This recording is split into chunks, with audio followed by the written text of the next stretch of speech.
might be forgiven for thinking that really Meghan Markle did have something of a soft spot for His Majesty the King, King Charles III, whose coronation takes place in less than 3 weeks now.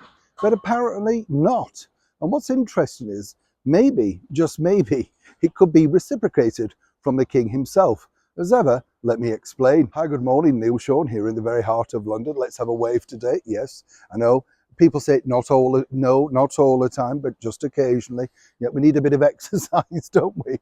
Hope you're all keeping well wherever you are, whatever you're doing. If you're recovering from anything, I'm just recovering again from another cold. You know, do you get this? You know, the hay fever thing comes back without warning, doesn't it? Suddenly you get a head cold from nowhere.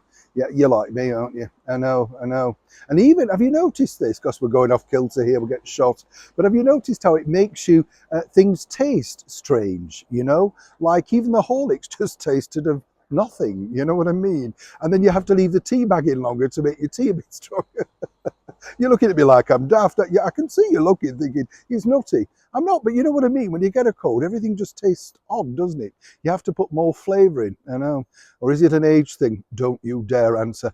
Back as ever to your breaking royal story of the day. Yes, as we all saw on that particular sparkling day, the wedding day a few years back now for Harry and Meghan, we saw, didn't we, His Majesty, or Prince of Wales as he was then, really stepping up, you know, for his youngest son and walking down the aisle, the virtually unknown actress, cable TV actress, Meghan Markle in St. George's Chapel in Windsor.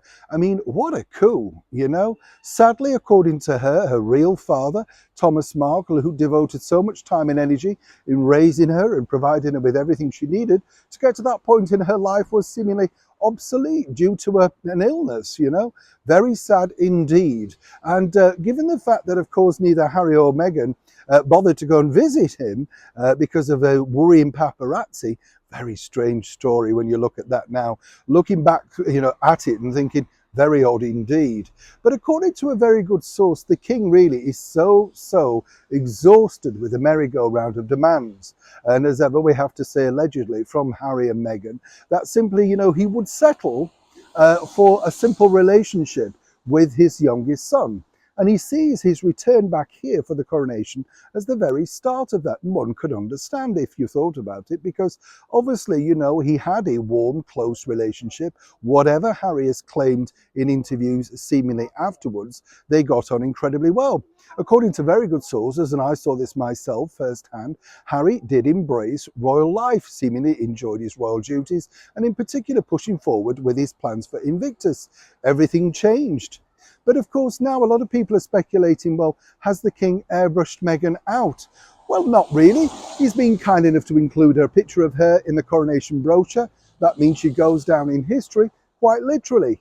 But moving forward, according to that good source, if the King only has a relationship with his youngest son, he'd be more than happy with that.